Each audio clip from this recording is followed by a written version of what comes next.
6:30 അവിടുന്ന് അറസ്റ്റ് ചെയ്യുന്നു. 6:30 അടൂരിൽ നിന്ന് തിരിക്കുന്നു. 10 മണിയോടെ തിരുവനന്തപുരത്ത് എത്തുന്നു.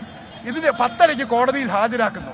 ഇതിന്റെ ഇടയിൽ എപ്പോഴാണ് ഒരു പേപ്പർ നീട്ടിക്കൊടുത്തു. ആ പേപ്പർ നീട്ടിക്കൊടുത്തിട്ട് ഇതിനകത്ത് ഇത് നടപടിക്രമങ്ങളുടെ ഭാഗമാണെന്ന് പറയുന്നു. അത് ഒപ്പിടുന്നു. 41A നോട്ടീസ് കൂടെ ഇപ്പം ആവശ്യമില്ല എന്നാണ് സുഹൃത്ത് പറഞ്ഞത്, എന്നാണ് സർക്കാരിന്റെ നയമെന്നാണ് സുഹൃത്ത് പറഞ്ഞത്. എങ്കിലും പിന്നെ എന്തിനാണ് 41A നോട്ടീസ് കൊടുത്തത്? നിങ്ങൾ റിമാൻഡ് അപേക്ഷ പരിശോധിച്ച് നോക്കുക. സർക്കാരിന്റെ ക്ലെയിം കോടതിയിലും സർക്കാരിന്റെ ക്ലെയിം റിമാൻഡ് അപേക്ഷയിലും 41A നോട്ടീസ് കൊടുത്തുവെന്ന് തന്നെയാണ്. അപ്പൊ ഇപ്രകാരം നിയമപാലകരെ, പോലീസിനെ യാതൊരു തത്വദീക്ഷയുമില്ലാതെ വളരെ ഒരു നിയമത്തിന്റെ തൊട്ടുതീണ്ടിയിട്ടില്ലാത്ത രീതിയിൽ പോലീസിനെ ഉപയോഗിച്ചുകൊണ്ടുള്ള ഇപ്രകാരമുള്ള പ്രവർത്തികൾ കോടതിയിൽ ചോദ്യം ചെയ്യപ്പെട്ടിരിക്കും.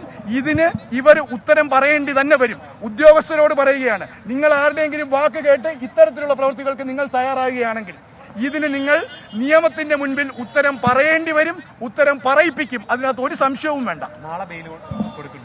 തീർച്ചയായിട്ടും ഏത് കോടതിയിൽ ബെയിൽ കൊടുക്കണമെന്നും എപ്പോൾ ബെയിൽ കൊടുക്കണമെന്നും അതൊരു പൊളിറ്റിക്കൽ തീരുമാനമാണ്. ആ പൊളിറ്റിക്കൽ തീരുമാനം എടുത്തു കഴിഞ്ഞാൽ ഉടനെ ഈ കോൺഗ്രസിനെ അനുകൂലിക്കുന്ന കോൺഗ്രസ് സംവിധാനമുള്ള വക്കീലന്മാർ തീർച്ചയായിട്ടും അത് നടപ്പിലാക്കുക തന്നെ ചെയ്യും. ഇത് കോടതി മുഖാന്തരം തന്നെ നേരിടും. ഇത് ഭരണപക്ഷ ഭീകരതയാണ്. അതിനെ നേരിട്ടിരിക്കും. ഒരു സംശയവും വേണ്ട. ശക്തമായ പ്രതിഷേധമാണ് പ്രതികരണങ്ങളിൽ നിന്നും വ്യക്തമാകുന്നത്. ഉടൻ തന്നെ ജാമ്യാപേക്ഷയുമായി തുടർന്ന് നിയമ നടപടികൾ, നിയമപരമായ പോംവഴികൾ തേടുമെന്ന് തന്നെയാണ് ഇപ്പോൾ പ്രതികരിച്ച വ്യക്തി പറഞ്ഞിരിക്കുന്നത്. പക്ഷേ അതിനൊരു രാഷ്ട്രീയ തീരുമാനം വരേണ്ടതുണ്ട്.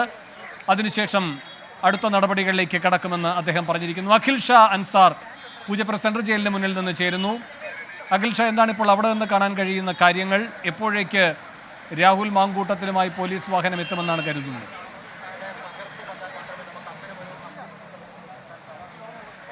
വേണു, തിരുവനന്തപുരം പൂജപ്പുര ഈ സെൻട്രൽ ജയിലിന് മുന്നിലാണ് നമ്മളിപ്പോൾ ഇവിടെ ഉള്ളത്. ഈ അല്പസമയം മുമ്പാണ് കോടതിയിൽ നിന്ന് രാഹുൽ മാങ്കൂട്ടത്തിലുമായുള്ള വാഹനം ഇങ്ങോട്ടേക്ക് തിരിച്ചത്. ഏതാണ്ട് ഒരു 15-20 മിനിറ്റിനകം തന്നെ ഇങ്ങോട്ടേക്ക് എത്തും എന്നുള്ള പ്രതീക്ഷയിൽ തന്നെയാണ് ഇവിടെയുള്ളവരും ഉള്ളത്. എന്തായാലും വഴിയിലുമൊക്കെ ഈ കോൺഗ്രസ് പ്രവർത്തകരുടെ അല്ലെങ്കിൽ യൂത്ത് കോൺഗ്രസ് പ്രവർത്തകരുടെ വലിയ പ്രതിഷേധം ഉണ്ടാകാനുള്ള സാധ്യത വളരെ കൂടുതലാണ്. അതുകൂടെ കണക്കിലെടുത്ത് പോലീസ് വലിയ സുരക്ഷയിലാണ് രാഹുൽ മാങ്കൂട്ടത്തിലിനെ ഇങ്ങോട്ടേക്ക് കൊണ്ടുവരുന്നത്. നമ്മൾ ഇപ്പോൾ കോടതിയിൽ നിന്ന് പുറത്തിറങ്ങിയപ്പോൾ കണ്ടതാണ് ഈ പ്രവർത്തകരുടെ വലിയ മുദ്രാവാക്യം വിളി, വലിയ പ്രതിഷേധം ഇതിന്റെ ഭാഗമായി ഉണ്ടാകുന്നു. പോലീസ് പണിപ്പെട്ട് അവരെ മാറ്റിയതിനു ശേഷമാണ് ഇപ്പോൾ രാഹുൽ മാങ്കൂട്ടത്തിലുമായുള്ള വാഹനം ഈ പൂജപ്പുര ജയിലിലേക്ക് തിരിച്ചിട്ടുള്ളത്. ഏതാണ്ട് ഒരു 15 മിനിറ്റോ അല്ലെങ്കിൽ ഒരു 20 മിനിറ്റോ അതിനുള്ളിൽ തന്നെ ഇങ്ങോട്ടേക്ക് എത്തും എന്നുള്ളതാണ് നിലവിൽ പ്രതിഷേധം. അഖിൽ ഷായാണ് പൂജപ്പുര സെൻട്രൽ ജയിലിന് മുന്നിൽ നിന്ന് വിശദാംശങ്ങൾ നൽകുന്നത്. 24 അഞ്ചിന്റെ വജ്രത്തിളക്കം.